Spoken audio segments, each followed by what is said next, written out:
स्वागत है एक बार और आपका मनी मास्टरी चैलेंज वीक में। दोस्तों, हम आपके लिए हर वीक मनी मास्टरी के ऊपर अलग अलग चैलेंजेस लाएंगे जिनको आपको पूरा करना है। और इस चैलेंज को अगर आप कंप्लीट करोगे तो आप अपने मनी को कंट्रोल करना सीख जाओगे, ग्रो करना भी सीख जाओगे। तो आज सबसे पहले तो हम वो 7 कौन से चैलेंजेस हैं उनके बारे में बात करेंगे, और जो पहला चैलेंज है उसको आपको अच्छे से समझाएंगे, गाइड करेंगे। और आपको मुझको कमेंट सेक्शन में बताना है इस वीडियो के बाद, अगर आपको ये अच्छे से समझ में आया पहला चैलेंज तो आप उसको पूरा करोगे। तो आप कमेंट सेक्शन में मुझे क्या लिखोगे? Yes, I will follow. तो जैसे कि आप देख सकते हो, ये हमारे 7 चैलेंजेस हैं जो हर वीक एक एक चैलेंज आप पूरा करोगे। तो सबसे पहले जब हम बात करते हैं दोस्तों, तो यहां पर आप जो चैलेंजेस देख रहे हो, सबसे पहला चैलेंज क्या है? Budgeting breakthrough. इसी के बारे में आज हम डिटेल में बात करने वाले हैं। दूसरा दोस्तों चैलेंज है सेविंग।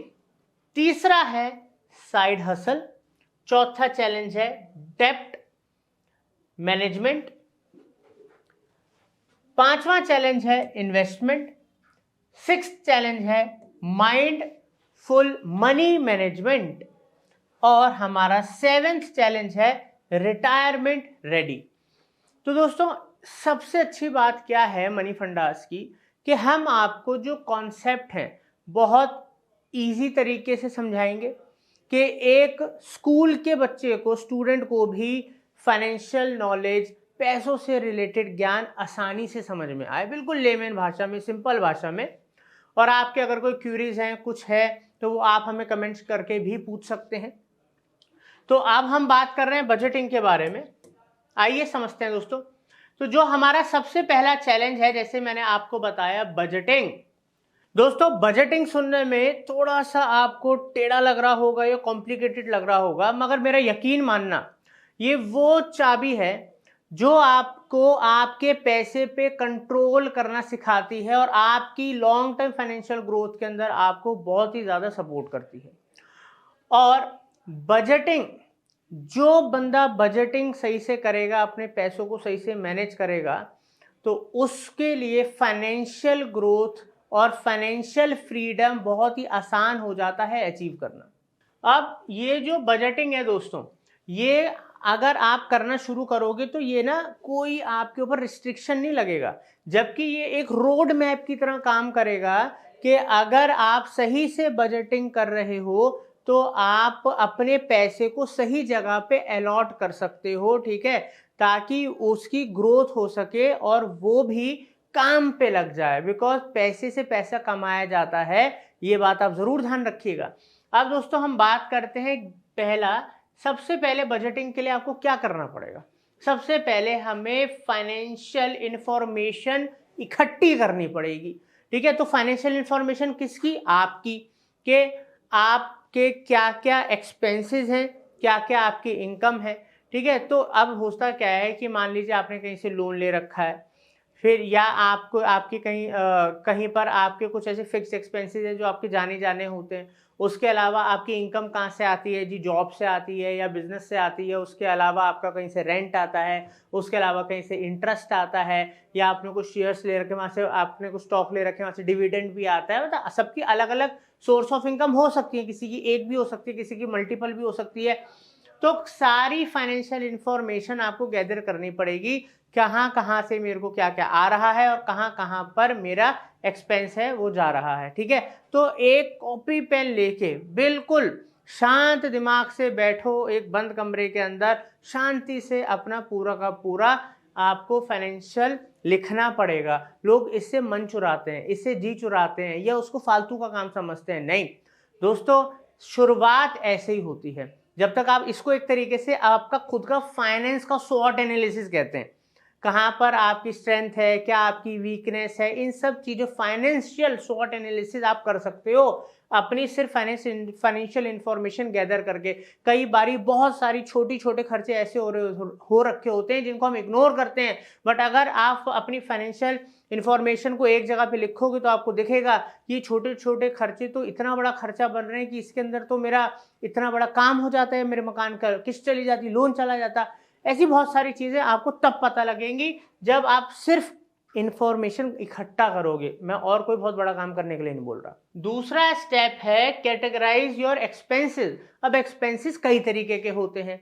अब मान लीजिए आपने लोन ले रखा है, होम लोन ले रखा है, साथ में कार लोन भी ले रखा है, या और तो इस तरीके के एक्सपेंसेस को एक जगह कर दो। ठीक है, अब आपके कुछ ऐसे एक्सपेंसेस हैं जो घर को चलाने के लिए ज़रूरी हैं, वो आपको लिखने पड़ेंगे। कुछ आपके हो सकता है, अब डिपेंड करता है आपकी एज क्या है। अब आप अगर फैमिली वाले हैं, आपके छोटे बच्चे हैं, तो उनके भी कुछ एक्सपेंसेस होंगे, और कई तरीके के एक्सपेंसेस होते हैं। अब ये आपको समझना पड़ेगा कि आपको सारे अलग अलग कैटेगरी सेट करनी है और उसके अंदर अपने खर्चे को डिवाइड करना है, ये इसमें इसमें इसमें इसमें इसमें इसमें। ठीक है, तो वो आपको ऑन पेपर करना है। ये सारी चीज़ें आप या तो एक एक्सेल में कर सकते हो, या स्टार्टिंग में अगर आपको कुछ कॉम्प्लिकेटेड लग रहा है तो आप अपने हाथ से भी लिख के कॉपी पे शुरुआत कर सकते हो। इम्पॉर्टेंट ये नहीं है कहाँ कर रहे हो, कैसे कर रहे हो, इम्पॉर्टेंट ये है कि आपने शुरुआत कर दी है, आपने उस पर अपना दिमाग लगाना शुरू कर दिया है। ठीक है, तो आपकी फाइनेंशियल जर्नी को, आपकी फाइनेंशियल ग्रोथ को कोई रोक नहीं सकता अगर आपने शुरुआत कर दी। अब दोस्तों थर्ड जो है हमारा वो है लिस्ट इनकम एंड एक्सपेंसेस। अब इसके अंदर एक और हम कॉलम बनाते हैं एज अ लेमन नॉर्मल। एक जगह सारी अपनी इनकम लिख लो, एक जगह सारे के सारे एक्सपेंसेस लिख लो। ठीक है, ये 2 कॉलम अपने बना लो ताकि वो हमारी आंखों के सामने बिल्कुल क्लियर हो कि भाई ये मैं कमा रहा हूँ इतने जगहों से और ये मैं इतने खर्चे कर रहा हूँ। क्योंकि उसमें भी तो कई चीज़ें होती हैं, कुछ ऐसी इनकम होती हैं जो अभी आ रही हैं बट वो परमानेंट नहीं है, हो सकता है वो ना आए। कुछ फिक्स इनकम होती हैं, ऐसे बहुत सारे ऐसे एक्सपेंसेस होते हैं जो शॉर्ट टर्म होते हैं, बहुत सारे ऐसे एक्सपेंसेस होते हैं जो लॉन्ग टर्म होते हैं, बहुत सारे ऐसे एक्सपेंसेस होते हैं जो अननेसेसरी के होते हैं। तो जब आप अपनी इनकम एक जगह लिखो और एक जगह अपने एक्सपेंसेस लिखो तो उनके आगे अपने हिसाब से प्रायोरिटाइज कर लो।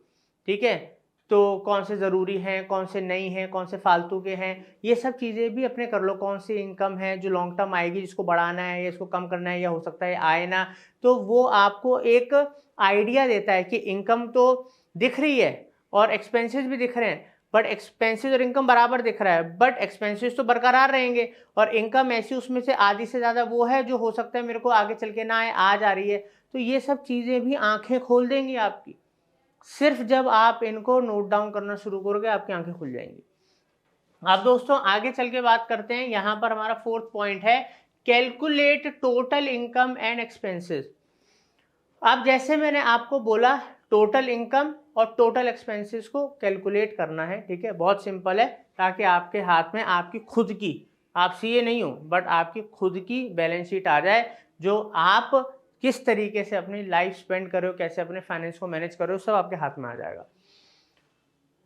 5वां है दोस्तों एडजस्ट एंड प्रायोरिटाइज।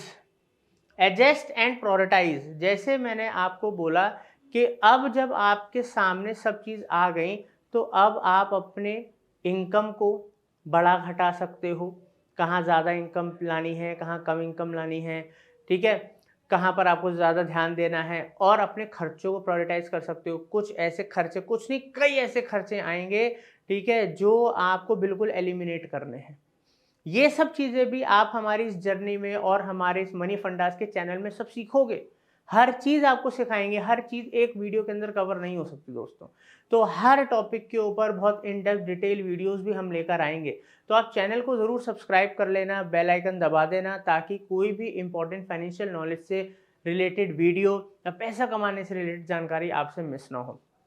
तो दोस्तों आपको अपने खर्चों को तो प्रायोरिटाइज करना ही पड़ेगा, कौन से ज़रूरी हैं, कौन से उससे कम ज़रूरी हैं, कौन से बहुत मतलब हो तो ठीक, नहीं हो तो ठीक, और कुछ जो बिल्कुल वेस्ट हैं जिनको आपको काटना है। ठीक है, तो ये तो आपको करना पड़ेगा। अब दोस्तों आता है हमारा छठा जो है वो है एलोकेट फंड्स। अब आपको अपने फंड्स को, जो आपके फंड्स हैं उनको कहाँ पर एलोकेट करना है, वो भी अभी हम आपको बताएंगे कि एक सही तरीका क्या होता है इसी वीडियो में, कि आपके पास जो फंड्स हैं कितने कितना % फंड आपको कहाँ कहाँ लगाना चाहिए, एलोकेट करना चाहिए, अभी हम आपको समझाते हैं। और दोस्तों लास्ट है ट्रैक प्रोग्रेस। अब जब आप ये सारी जो चीज़ें हमारे इस चैलेंज के अंदर सीखोगे, इनको जब अप्लाई करोगे तो ना आपको प्रोग्रेस भी ट्रैक करनी पड़ेगी। तो ऐसा नहीं है कि ये एक बार आप करके रह जाओगे। आज की डेट में बहुत सारे ऐप्स आ गए हैं जहाँ पर आप अपने डेली के छोटे-छोटे खर्चे, बड़े-बड़े खर्चे लिख सकते हो, अपने उसके अंदर जो इनकम सारी है वो लिख सकते हो, अपनी चीज़ों को फटाफट मेंटेन कर सकते हो, अपनी प्रोग्रेस ट्रैक कर सकते हो। वो ऐप्स भी हैं आज की डेट में। आप गूगल पे जाओ, एप्पल स्टोर पे जाओ, वहाँ पर आपको ऐप्स मिल जाएँगे जो आपके फाइनेंशियल ग्रोथ को, जो भी चीज़ें आपने कॉपी पे लिखी वो सब चीज़ें अगर आप उन ऐप्स के अंदर डाल दोगे तो वो खुद ट्रैक करेंगे कि आप की जो फाइनेंशियल ग्रोथ है वो कहाँ चल रही है, किस लेवल पे है और आप क्या गलत कर रहे हो, क्या नहीं कर रहे हो। बहुत सारे ऐप्स आ गए हैं, उनकी जानकारी भी हम आगे आने वाली वीडियोस में आपको देंगे जो आपको हेल्प करेंगे आपकी मनी मास्टरी की, फाइनेंशियल ग्रोथ की जर्नी के अंदर। तो दोस्तों अपनी प्रोग्रेस को ट्रैक करना बहुत ज़रूरी है। तो ऐप्स का यूज़ तो कर ही सकते हो, नहीं तो हर महीने कम से कम 1 दिन 1 घंटे के लिए बैठना है, ठीक है? जहाँ पर आपको सब चीज़ें दोबारा से, क्योंकि जो भी चीज़ आप इम्प्लीमेंट कर रहे हो, बेटर कर रहे हो अपनी फाइनेंशियल के लिए, वो जब आप नेक्स्ट मंथ उनको दोबारा पेन डाउन करोगे तो आपको पता लगेगा कि मेरी इनकम बेटर हुई है, मेरे फालतू खर्चे कम हुए हैं, या कुछ पॉजिटिव होना था वो तो बिल्कुल नेगेटिव हो गया है। तो ट्रैकिंग इज़ इम्पॉर्टेंट, बिकॉज़ तभी आप आगे फर्दर एक्शंस ले सकते हो। अब आगे बढ़ते हैं, समझते हैं इसमें। दोस्तों मोस्ट सक्सेसफुल जो मेथड है ना वो मैं आपको बताने जा रहा हूं। मान लीजिए आपकी महीने की इनकम लाख रुपए है, आप लाख रुपए महीना कमाते हो, तो 50% जो पैसा है वो आपकी ज़रूरतों में चला जाता है, नीड्स के अंदर चला जाता है, ठीक है? जैसे कि आपने मकान रेंट पे ले रखा है, ठीक है, लीज पे ले रखा है, जैसे भी है, आपने कोई, आपके कार की किस्तें जा रही हैं, आपकी कोई यूटिलिटी बिल्स हैं, आप जो भी राशन पानी और जो खाने पीने का सामान, दूसरी चीज़ें जो आप अपने घर में डालते हो, तो पता लगा जी महीने का 50,000 रुपये तो घर की किस्त चली गई, गाड़ी की किस्त चली गई, राशन पानी आ गया और कुछ बेसिक एजुकेशनल वगैरह नीड्स हो गई, वो बेसिक नीड्स के अंदर आती हैं, ठीक है? वहाँ पर हमारा पैसा चला गया। अब 30% जो होगा, जो 30% होगा दोस्तों, वो आपकी बॉन्ड्स में खर्च होता है। बॉन्ड्स, अब वो भी ज़रूरी है भैया, एंटरटेनमेंट तो ज़रूरी है ना। अब आप मूवी देखने जा रहे हो या नेटफ्लिक्स ले रहे हो या अमेजॉन प्राइम ले रहे हो, कुछ भी ले रहे हो, वहाँ पर आपका खर्चा हो रहा है। ऑब्वियसली इंसान हो भैया, शॉपिंग भी करोगे, फैमिली वाले हो, वेकेशंस, घूमना तो ज़रूरी है, वरना कुछ महीनों के अंदर तो दिमाग फटने लग जाता है यार, हम अपनी लाइफ से बोर हो गए, तो वो भी ज़रूरी है। तो ये एक तरीके से बॉन्ड्स तो होती हैं, बट ये रिक्रिएशनल नीड्स भी होती हैं, ठीक है? वो मेन नीड्स हैं, बट ये रिक्रिएशनल नीड्स हैं। अगर आप एंटरटेनमेंट नहीं करोगे, कहीं घूमने नहीं जाओगे, एंजॉय नहीं करोगे, तो ऐसा लगेगा लाइफ जेल के अंदर हो गई है। तो ज़रूरी ये भी है। कोई ये बोले कि बिल्कुल ज़रूरी नहीं, बिल्कुल गलत। बट जैसे मैंने बोला, आपको अपने फंड्स को एलोकेट करना है। कई लोग क्या करते हैं, लाख रुपए महीना कमा रहे हैं, 70,000 रुपये यहाँ पर खर्च करते हैं दोस्तों। 70,000 रुपये, 70%, पता ही नहीं है। कई लोग तो ये भी बोलते हैं भाई तनख्वाह आती है, पता ही नहीं लगती कहाँ चली गई, पहले निपट जाती है। होता है ना दोस्तों। अब चाहे वो तनख्वाह 20,000 रुपये आ रही हो, चाहे 5 लाख रुपए आ रही हो, ये तो आपके हाथ में। अब यहाँ पर 20% का ध्यान लगा लेना। 20% जो आपकी इनकम है, मान लो आप लाख रुपए कमाते हो, जैसे मैंने आपको बोला, तो 20% तो भाई सेविंग करनी है, सेविंग करनी है। और अगर आपके ऊपर कोई लोन चढ़े हुए हैं, क्रेडिट कार्ड का लोन या कोई और लोन, ठीक है, डेप्ट, उनको आपको निपटाना है, क्योंकि एक तरीके से वो आपकी सेविंग को किल कर रहे हैं। अब ध्यान रखना, एक तरीके से वो आपकी सेविंग को किल कर रहे हैं। तो अगर आप, जिसकी मोटा इंटरेस्ट जा रहा है, ठीक है, जो आपकी सेविंग को किल कर रहा है, या सेविंग तो आप कर रहे हो मगर उसमें उतनी तेजी से ग्रोथ नहीं होगी जितनी तेजी से दूसरी चीज आपका पैसा डाउनग्रेड कर रहा है, ठीक है, तो आपका पैसे की जो वैल्यू है कम कर रहा है। बिकॉज एक तरफ से तो आपको, फॉर एन एग्जाम्पल मान लो साल का आप 12% का इंटरेस्ट कमा रहे हो और दूसरी तरफ आपका साल का 20% का इंटरेस्ट जा रहा है, तो फायदा क्या उस सेविंग का। तो उन सब चीज़ों पे भी आपको ध्यान रखना पड़ेगा। अब दोस्तों ये मोस्ट सक्सेसफुल मेथड इसलिए बोला जाता है कि ये बहुत अच्छा काम करता है, मगर इसमें कई फैक्टर्स हैं। अब मान लो हर बंदे के लिए, अब मैं एक यंग बंदा है राम, अब वो जो बंदा है वो लाख रुपए महीना तो कमाता है, बट उसकी एज क्या है, 21-22 साल का लड़का है। तो वो अगर स्मार्ट है तो वो यहाँ पर ज़्यादा सेव कर सकता है, बिकॉज उस पर अभी वाइफ की, बच्चों की और दूसरी जिम्मेदारियाँ नहीं हैं, ठीक है।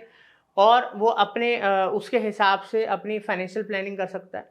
अब मान लो कोई एक ऐसा पर्सन है जो 35 ईयर्स एज का है, उसकी फैमिली है, बच्चे हैं, तो उसकी कंडीशंस, अब उसके ऊपर बर्डन इतना ज़्यादा, फैमिली का खर्चे इतने ज़्यादा हैं, तो वो अपने आप मैनेज कर सकता है। यहाँ पर हो सकता है उसका 60% हो रहा हो, यहाँ पर उसका सिर्फ 15% हो रहा हो, बट यहाँ पर उसका 10 या 15% हो रहा हो, ठीक है। तो ये आपको अपने अपनी हिसाब से मैनेज करना है। ये मैंने आपको क्यों बोला, चाहे आप यंग हो या आप मैरिड हो, आपके ऊपर पूरे बर्डन है। और यहाँ पर क्या कहते हैं, आप जब वो अपने फाइनेंशियल कैलेंडर बनाओगे, जैसे मैंने आपको बताया, तो वहीं से तो आप करोगे कि यार मैं ये जो फालतू के खर्चे कम करूंगा, तो मैं इधर और ज़्यादा सेव कर सकता हूँ, ताकि मेरे फ्यूचर का और मैं आगे चल के फाइनेंशियल फ्रीडम अचीव कर पाऊँ।